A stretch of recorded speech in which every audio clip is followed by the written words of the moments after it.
Hello, hello. Here is Aage again coming to you from 44 different platforms all around the world. And this is the Paranormal World Show.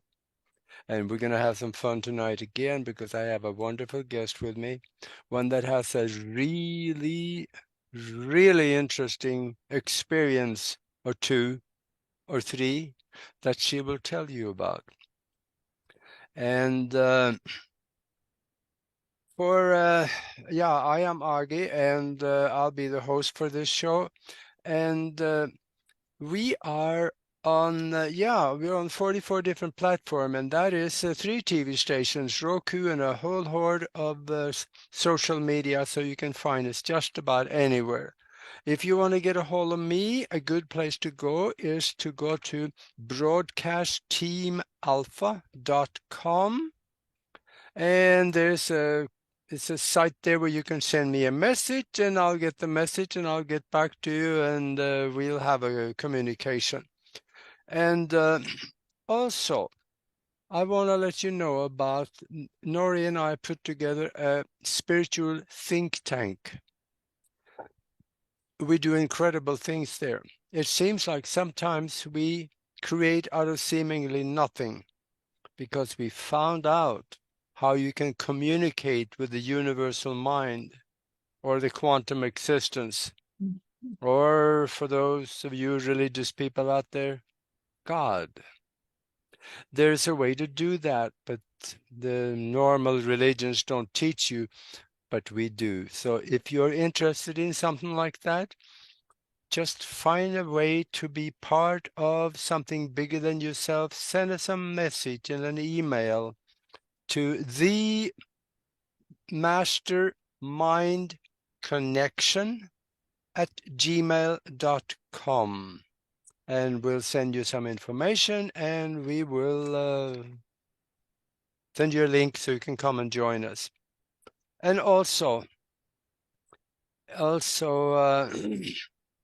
if you're watching us on YouTube right now, that's the place to be, because we can also participate with you. You can ask questions, and we'll be in the chat room, so we can have a conversation in the chat room. We don't monitor other platforms because some of them don't have chat rooms, but we do on YouTube, so hope to see you there. And I want to introduce the guest to you. It's a lady, yeah, right here in Tucson, where I am. And her name is Kim Lincoln. She do something that is a little different. She works with the spiritual aspects of people and the universe.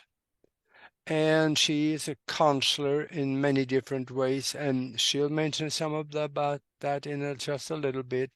But she also had a near-death experience that she wants to talk about, and not just one. But this is going to be interesting because there are thousands and thousands of people out there that have had near-death experiences, but they hardly ever talk about it because of the stigma that goes along with it, because most people, that is all tied up in the being an earthborn soul, they don't believe in stuff like that until they have one themselves. That changes things. So I want to welcome to the show Kim Lincoln. Welcome here. Thank you, Augie. Yeah, Thank you. I appreciate it. this is going to be fun because near-death experiences is something that we hear about ever so often. And for myself, whenever I hear somebody that have had one, I want to know, what was it? Because the rumor on the street, is that sooner or later we're going to end up doing something similar when we don't need the body anymore. And it is kind of important to know what to expect. It can be many different things for different people, but let's hear about your experience, because I heard it and it really rang a chord with me. Thank you. Let Yeah. us know. Yeah, let us know what was it before? What brought it on, and maybe during the experience? And let's also tell us a little bit about what was it coming back from that wonderful place. Yeah. That's a lot right there, all of that. Yeah. Anyone could be weeks. Um, well, I'll just begin a little bit with my past. Mhm. And from the time I was a very young child, I remember my first experience that was embodied and paranormal. And it was two white lions sitting next to me on the playroom floor. Mm. And I was, I don't know, somewhere between 2.5 and 3. And I had decided to fly, and I flew off the balcony of a 2.5-story flat and was in the hospital all day with a concussion. And when I came home, I remember sitting in a pool of sunlight, and I watched these two lions as though they're coming through an envelope, through a fold through the sunbeams. And they circled me, and then they sat with me. And at that point in my life was the first time I felt that kind of love, like a benevolence Yeah. and support. And something about that experience, I could just call it the timeless now, because it felt like it lasted forever. But I imagine it wasn't very long at all. But the presence was immense. And from that period on, I uh, was able to see disembodied souls, um, hauntings. I used to clear houses when I was younger of murders and suicides, and talk to the spirits and help remove them. And then I realized that's not my life work. It came naturally, but my life work is helping people to be in touch with their soul. And I've known that from a very young time. Subsequently, I trained, I'm 70 now. So my first training in somatic work was in my 20s. So we all think somatic work is new. We're talking the early 70s now. And that's when Mm. I began my training. And I continued training in a lot of modalities, somatic work, trauma work, um, again, when it was very new and really unheard of, um, spiritual psychology, and a lot of different methodologies of body work and subtle energy work. So that's my background and some of my history and how I came here. So what I would say is I didn't have a sense of fear, in the way that I ran around afraid all the time. I didn't. The experience with the lions and the interdimensional connections, I felt a sense of safety in the world. But when I moved to San Francisco from the suburbs as an 18-year-old, I moved into a really dangerous neighborhood, and I didn't have a barometer Yeah. developed that let me know, maybe that would be a good place to leave. And so, um,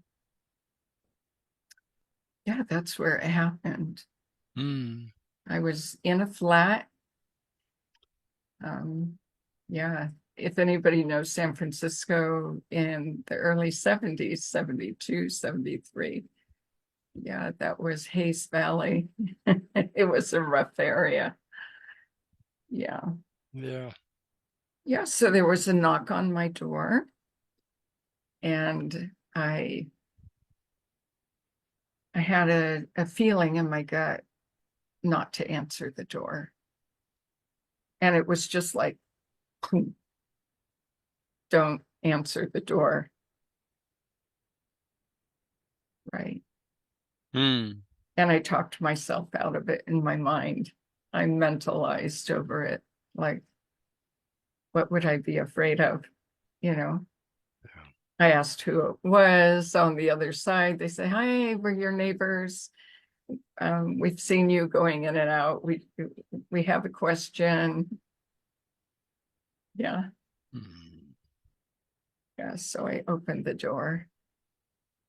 And before I knew it, it was a couple, a man and a woman, and they were very tall. And they began just pushing me back and forth in front of them. But that came later. There was a whole conversation before where they asked for a glass of water. I went into the kitchen, came back, and in the reflection of the mirror, I saw that they had some of my possessions under their coat. Oh, you got robbed too. I was robbed Yeah. and I was beaten up quite severely. I had stitches under my tongue to tie my tongue back down from being gagged with so Oh. much force. And I was just black, blue, and purple all the way through. But what happened, they ended up strangling, first choking me on the floor, but then they actually went behind with the cord and strangled me. Wow. Now you had no idea. You were in a strange neighborhood. You didn't know anybody. Right. Why would you open the door? That was, you talked yourself out of it because you came from safety and you just Yeah. still had some of those feelings in you that things are going to be okay. Right. Yeah. Yeah. Even though my instinct said no, I overrode my instinct, that gut feeling. Yeah. The body does not lie. And that got me into somatic training. Yeah. Yeah. So they strangled you and probably bound your hands or Mm-hmm. so My to hands. restrain you first, I suppose. Yeah. Mhm. They tied my hands and feet actually all together, like hog-tied behind me. And because I was a dancer, 20 years, I took ballet for years, gymnastics, I was very flexible and it was just like an arch. Mhm. And then they took what was around my ankles and wrists and included my neck and just cinched everything together backwards. And so of course I began passing out and I was gagged. So I couldn't breathe. And then tremendous fear overtook me because all along they were holding a knife to my eyes and talking about carving my skin off and taking my eyes. I mean, it was pretty gruesome and terrifying. And so then the fear just overtook me and I was in a panic. Yeah. So I was in a very dark, terrified space. S- And I could still hear, but I couldn't see. Even though my eyes were open, I couldn't see. Everything was black, Yeah. right? Losing oxygen and all of Yeah. that. So as I began going under, everything was just pounding and the pressure was unbelievable. And I was fighting what was appearing to be a dying process. And I was terrified Yeah. of them coming back and finishing the job. And I was in so much grief, I didn't want to leave my life. I finally was free from home. Right. Oh boy. I felt like my life hadn't even begun, Yeah. and I didn't want to leave. But what was happening, I was shutting down, and I could actually hear my organs struggling. It was amazing because I was very body conscious. I could hear the sounds and feel the feelings and know what that meant, right? And so I'm tracking myself shutting down. Um, and then there came a point where I just went out the top of my head, and I could feel my soul leaving the body. And it's quite a struggle when the soul, is coming out of the body, and then it's just like released, right? And it just went into this immense darkness. And it was a heavy, like a darkness that was a dull black, right? And it just felt forever. And I felt totally alone. And so as I'm talking through this, what was the learning as I go along? Is that something to talk about or talk about later? Let's go through the experience because it leads to something that a lot of people will experience. It's not uncommon that people find themselves in darkness. A Right. lot of people talk about that, but they also know and they find out how to get out of that into Yeah. something else. And that's what you did. So let's hear that. Yes. And so first it was the dull dark, it was that long tunnel with the light at the end. And then boom, I went into that. And then I went into a radiant darkness. So it shifted from this dull darkness into a black that had a sheen to it. It was completely different. And in that darkness, two spirits or angelic forms came up and flanked my side and began lifting with me in it. I say lifting because it felt like that, like there was an ascension of some kind. And these beings, when I looked over, they had radiance in them, but it's almost like they were translucent, right? And in the darkness, everything looked dark, but I could see the light in the dark. And so, we could call that the void or whatever, Yeah. right? Mhm. And then from there, I had multiple experiences. One experience was then coming out of that, a gathering of energy, and it felt like a gathering of energy from galaxies or the whole universe, right? Just this immense magnetism that gathered and concentrated energy and then shot up into another realm. And eventually it took me through a realm that was like a mandala, right? Mhm. With Mhm. like a core in the center. And this mandala was like archways of like prisms of color.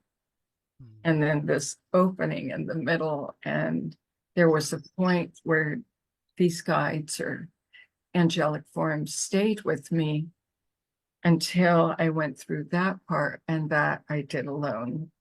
And then went through that and came out eventually. And that took me to a whole other realm that was white and golden light. Um, there was, whew, You probably get the feelings coming back now when you talk about it. I do, and it just brings gratitude, Yeah. just this sadness that we're not here all the time, and um, the preciousness of getting to have that experience. And coming into that realm was the first time since I was that young 2.5, 3-year-old where I felt the benevolence of the white lions, that I felt that benevolent love. And Mm. it was incredible. And then I began to see there was almost like ocean waves of roiling or clouds moving, um, that were like pulling to an area, a concentration again, but that concentration then expanded. And I felt like I was at the edge, wanting to get into it. And there was this urge of asking to come in. And then this booming voice that I heard said, "It's not your time." And that's when everything, it was just as though a cord was cut, and I just fell back to the density of my body. And the contrast was so shocking that there was this ecstatic euphoria. And then I fell into this pain-filled, dull, dense, trapped Oh, sensation. wow. and and I was overcome with grief because it was a near-death experience, meaning I came back to a body, and the police were there. My boyfriend at the time was there. Um, Apparently, he had called the police because they didn't show up for work. And he was worried and knew the neighborhood I lived in. Um, and so Okay, so this lasted for quite a while then. it must have, because he had long enough to be worried. Yeah. I was just getting ready to walk out the door when there was a knock on my door to go to Mm. work. Mm. So you could have been in that state, that death state, for Mhm. maybe a couple of hours. That is possible. Mhm. Well, then they also tell us that if I the brain, never thought of that. yeah, if the brain doesn't get oxygen for more than a few minutes, then you end up with brain damage. But you Well, you didn't have any of that. um, well, I did. Um, in a sense, not in a sense, there definitely was brain trauma Okay. with all of that. And it was, I had just gotten accepted into a dance company, a modern dance company, and the rehearsals were really severe. And um, there was a period, then there was a car accident after that. And yeah, I think I overrode my body. It didn't get enough time to Yeah. heal from that experience. So the car accident compounded with the stress of Mm. overriding the trauma. Um, literally collapsed me. Um, I could barely walk for quite a long time. Mm. Yeah, and then when you were out, did you see anybody? These two, you call them angels, but Yeah, did you see anybody else? I did. Um,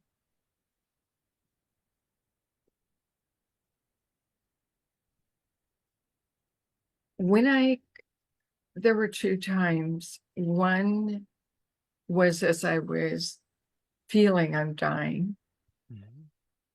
and I was still more conscious.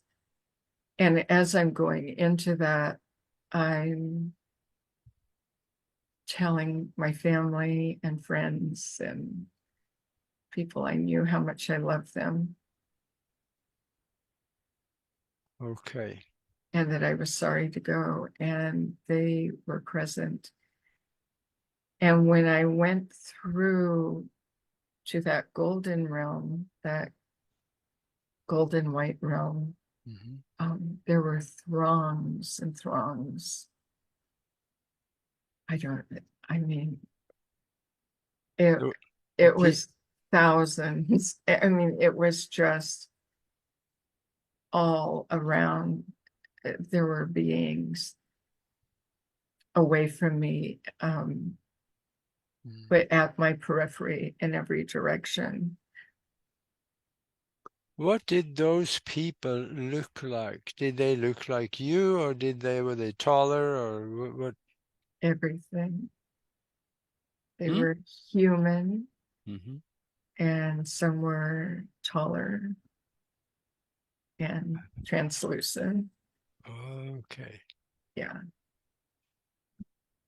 Well, at They weren't, yeah, that stage, you were probably also translucent.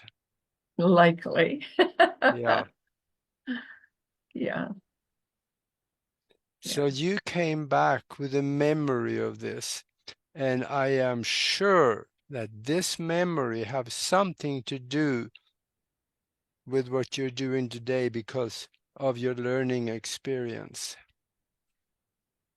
Did it, that memory created or awakened Mhm. within me an urgency to do the work that I'm doing now.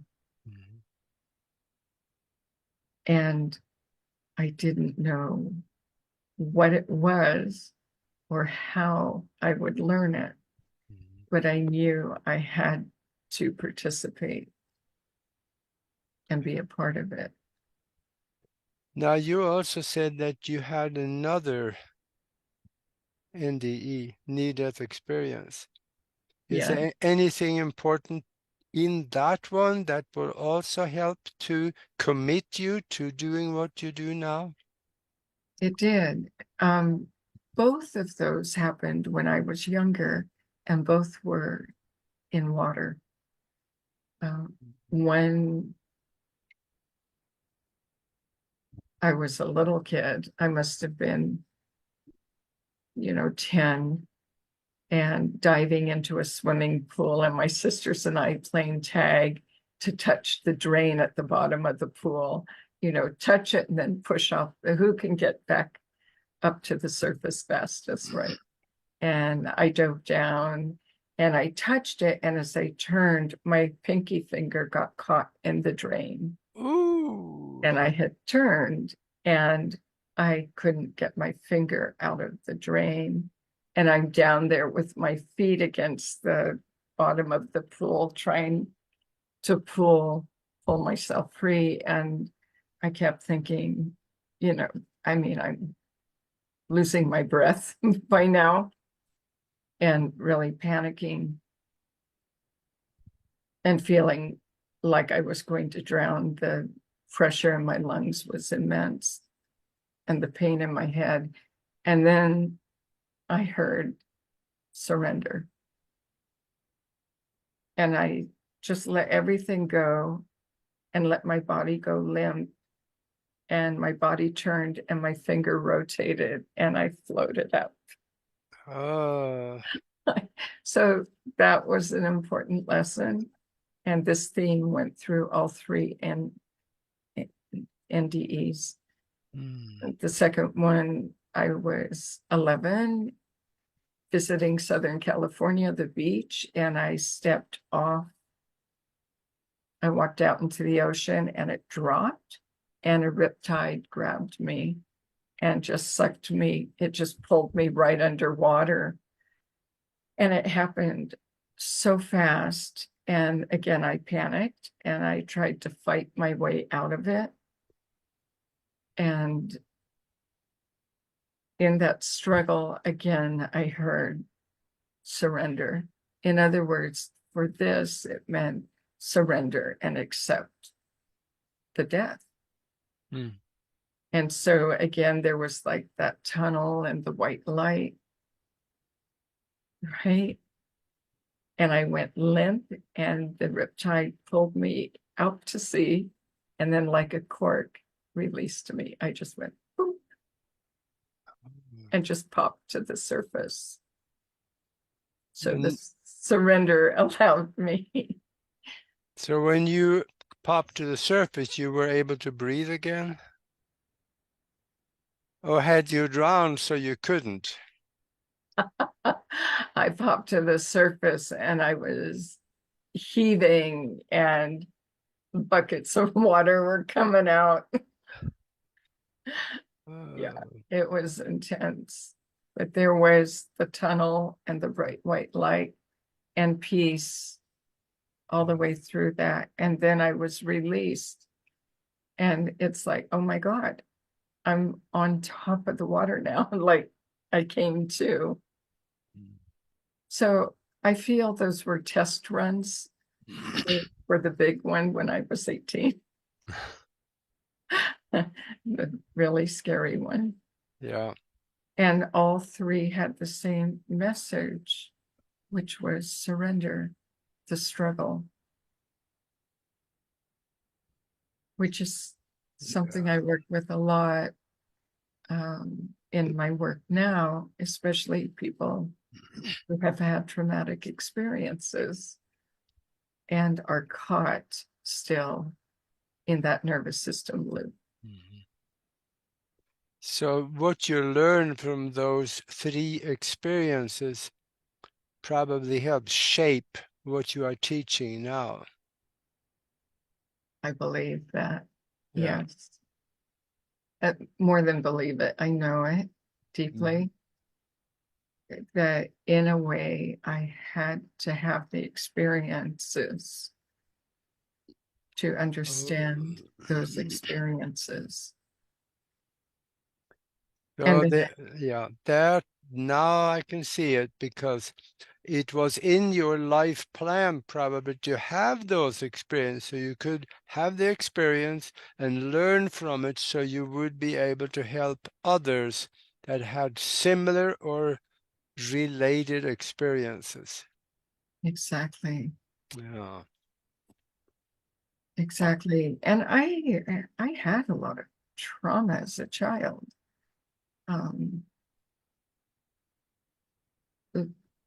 but those three were so defining because the message, yeah. each time it was between me and me, Hmm. not, once like as the 18-year-old and in the ocean and in the pool, there came a point in all of those experiences, even though there was other, meaning the water or people, ultimately it was between me and me.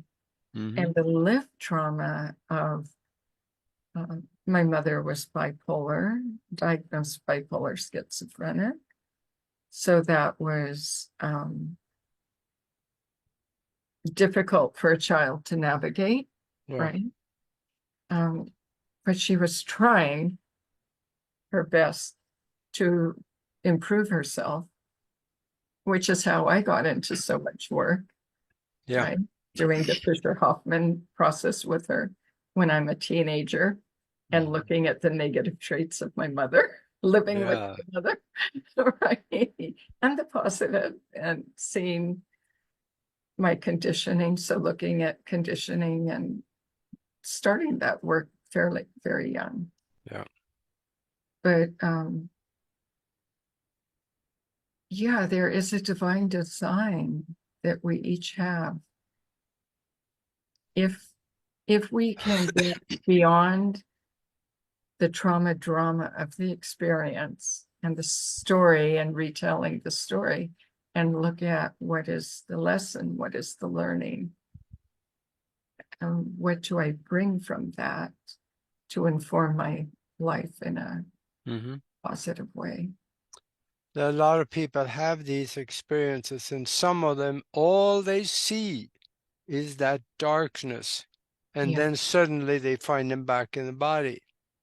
They may still, even though they had the experience, they may still a little fear about dying again because that's all they've seen. But if they had, like you say, let go, surrender, they may have gotten out of that and found the tunnel and gone to the light and come through and found out at the other side also that, yep, it's not your time. You got to go back. You got more work to do. right. Um, that's a really important point that you're bringing up because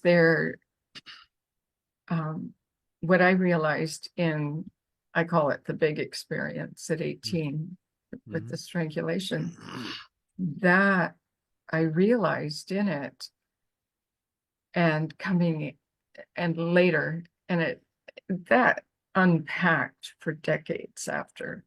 It took a long time to really unpack um, the significance and the depth and the nuances of that.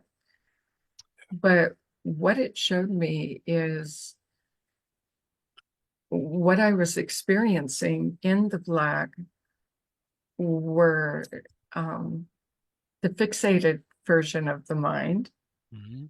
versus the higher mind or the divinity, the spirit, right?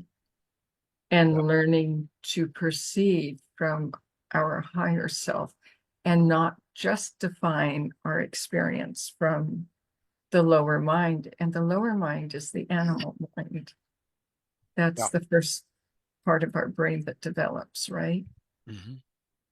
And it's not who we are, but it is what we do until we become conscious of what we're doing and practice to show. Yeah.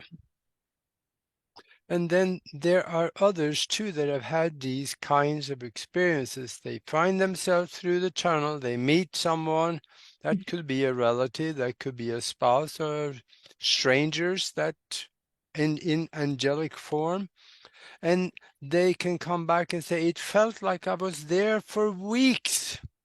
Yeah, Yeah, time does not exist there. So it could be that's like they were there, they were learning, they're doing things, and then that after weeks they thought, oh well, um, it's not your time, so you really got to go back.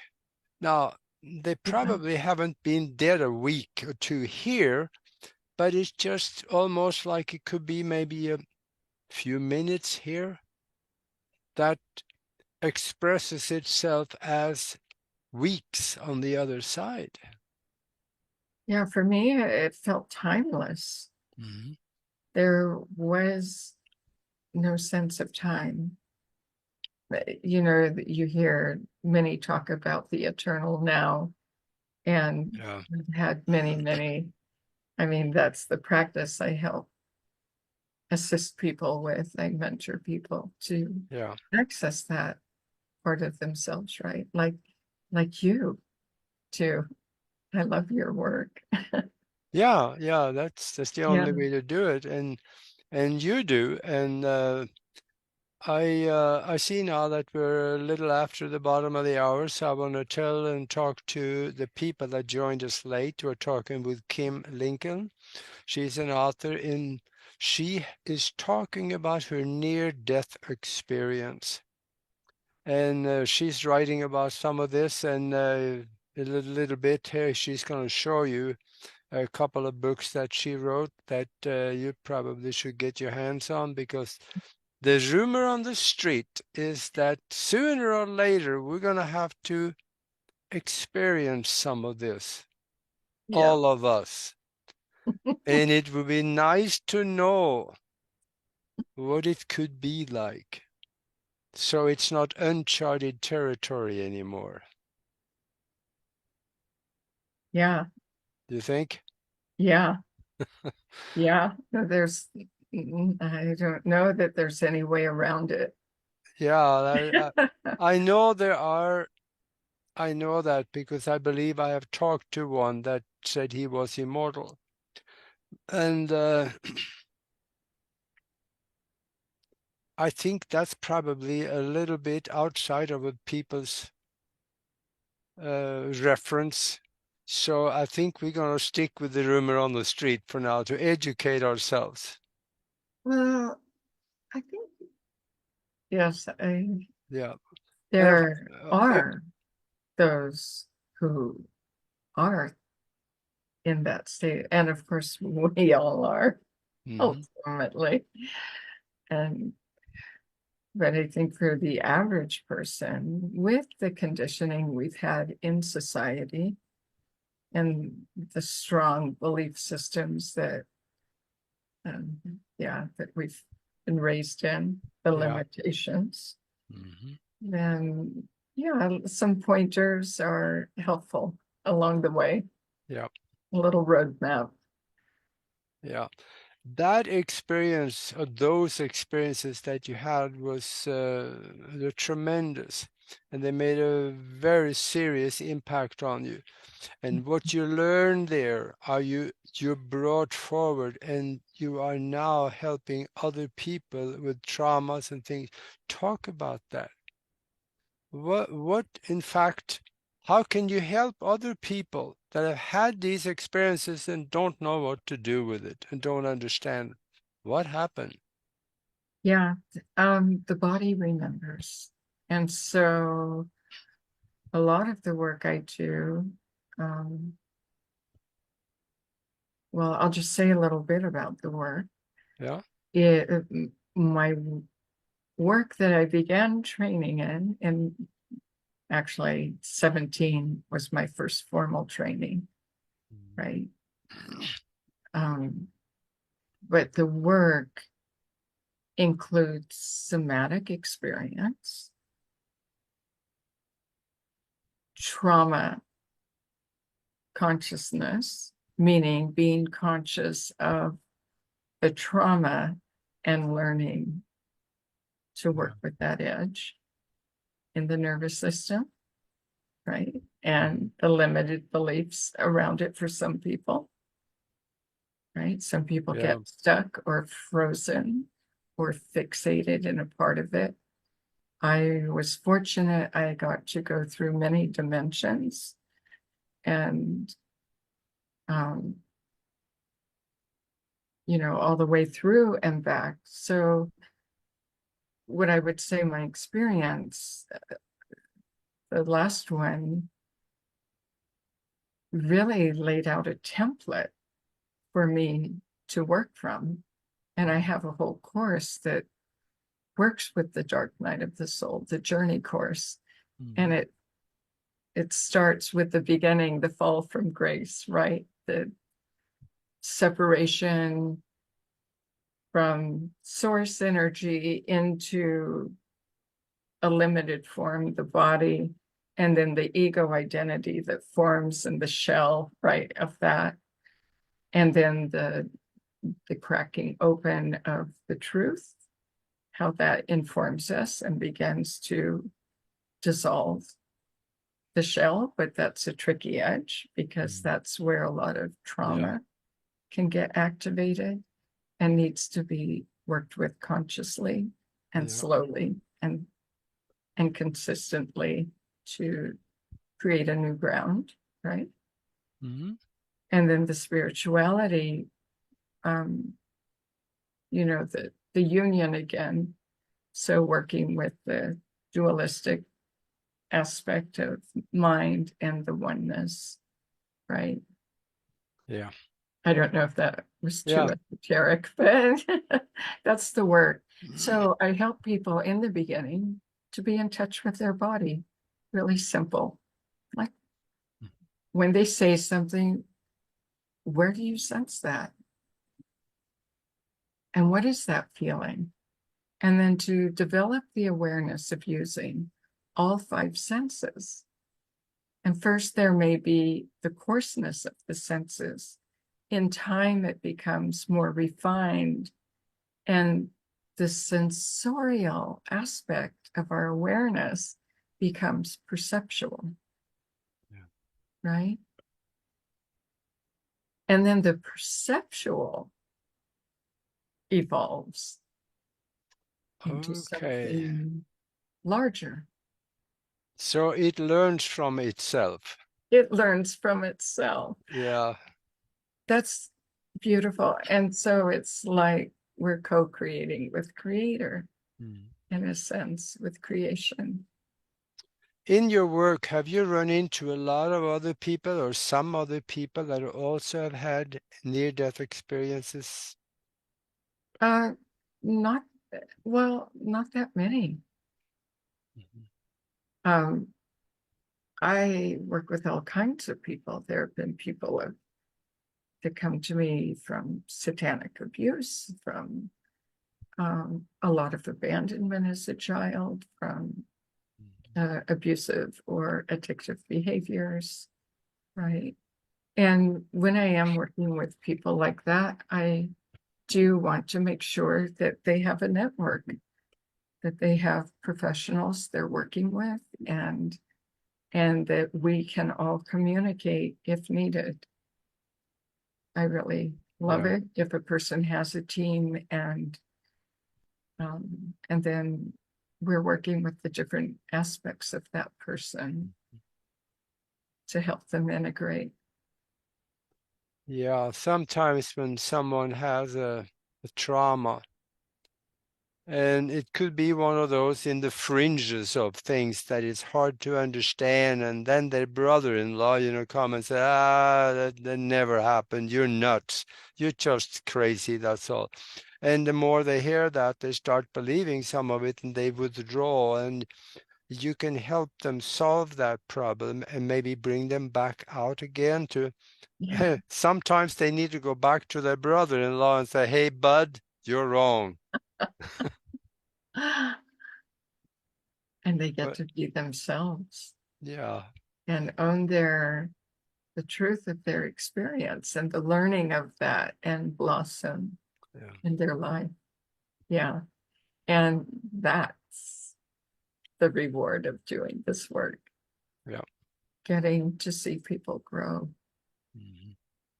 is extraordinary. And I'm sure you see that too with people you work with. Yeah, there is.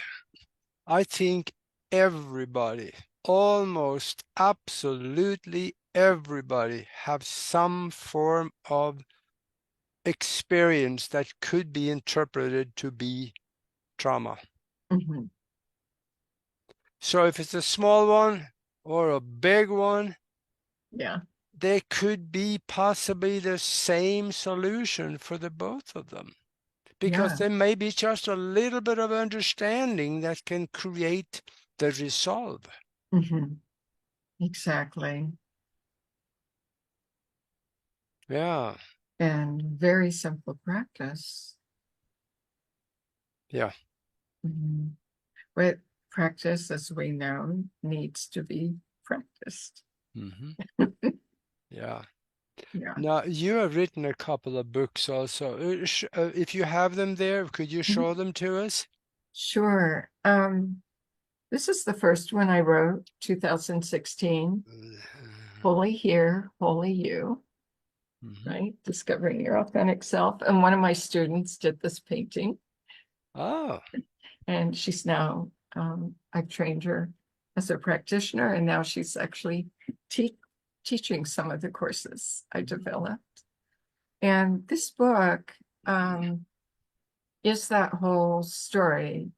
It's from the beginning to the end. And so it's all the stages of, we could say, self-realization, self-actualization, whatever terminology people want to call that, but we would say healthy autonomy and mhm. individuation from unconscious patterns that Yeah.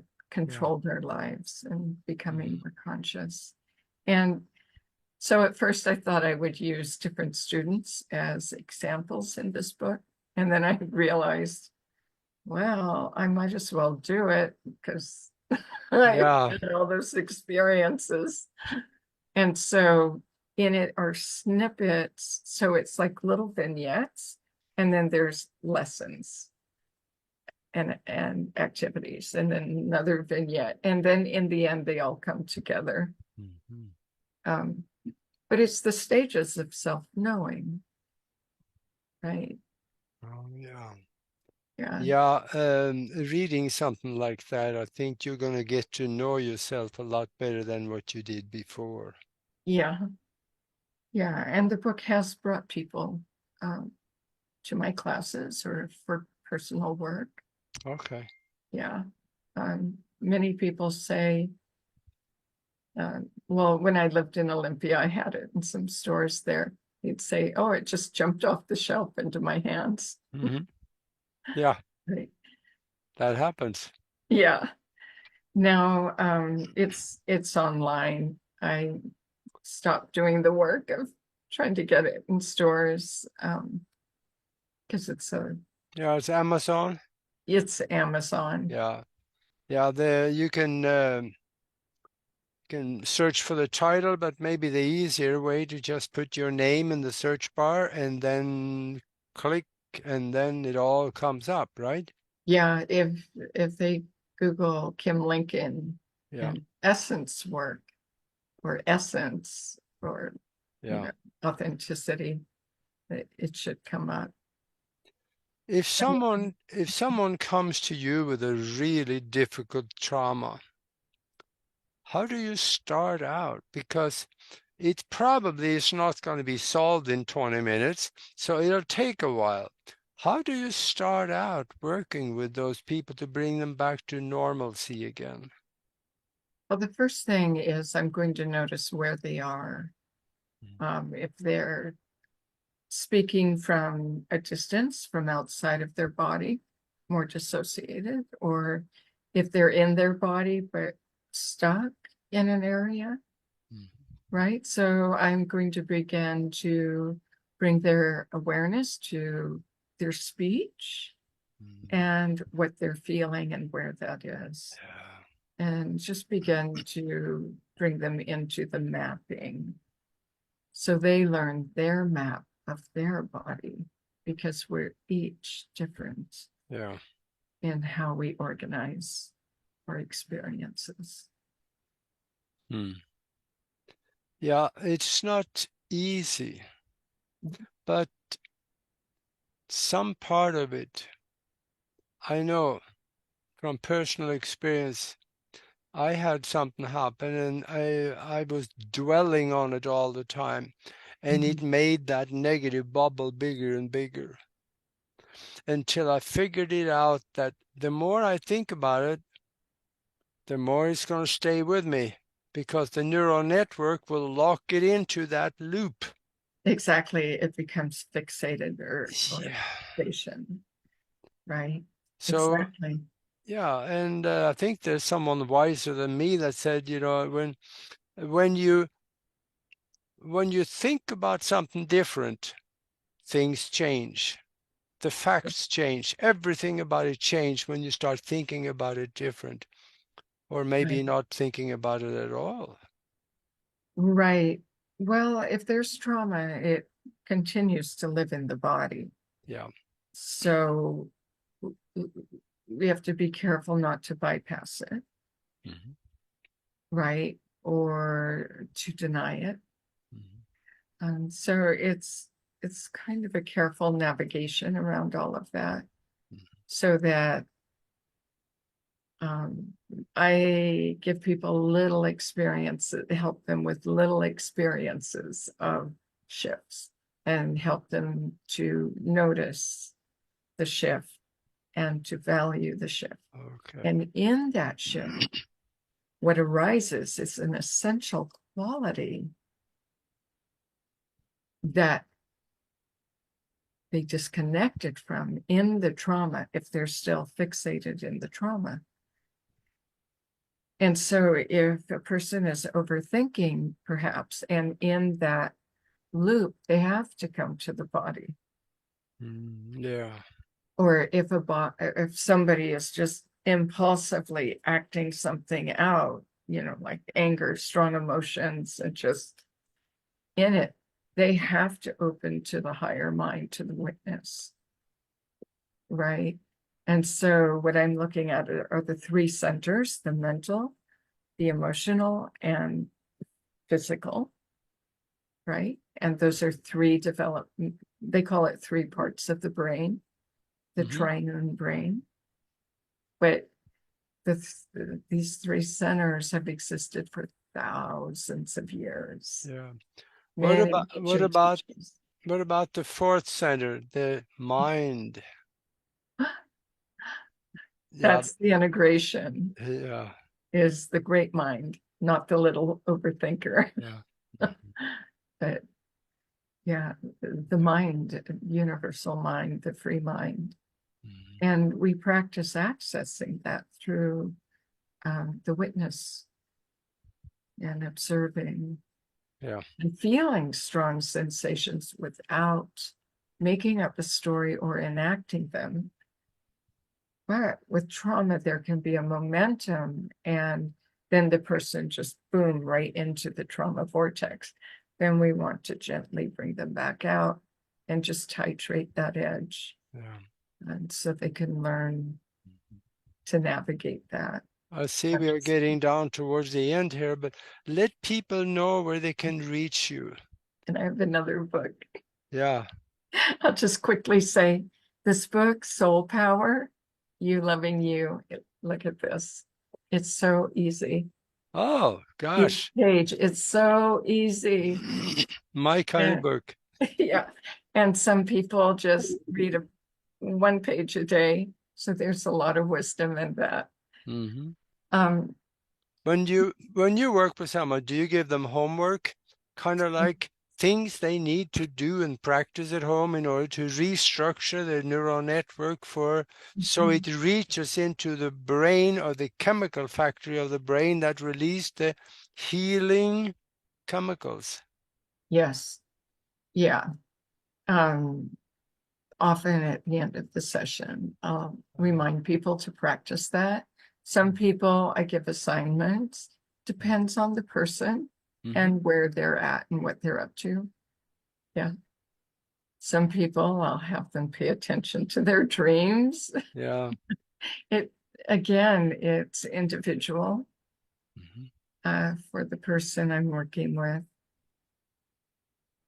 No, good, good. Yeah, let them know where they can reach you so that Really simple, kimlincoln.com. okay. kimlincoln.com That and that's simple. contact page, my books, and connection to my other website for the school. Yeah. Okay. That's good. That is good. Now, here I got a question. It's my favorite question that I like to ask the guests, and that is one that I didn't want to tell you beforehand because I want to blindside them. And then the question is, if you could talk to the whole world and the world is listening, what would you tell them? Be the love that you are. Be true to your nature. Yeah. Yeah, that's good. That Thank you, is good. Audrey. Yeah. Yeah. All right. Well, I, we are down to the end here. So I thank you very much for being with us, Kim. And this is something that, like I said before, the rumor is we're all going to experience this someday.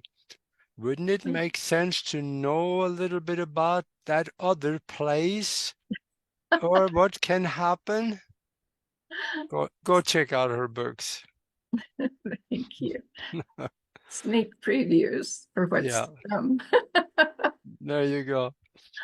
All right. Well, thank you very much, folks. And for all of you out there listening and watching, if you're on YouTube, please subscribe and check the bell so you can see when the next video is coming out. And Until then, be good to each other.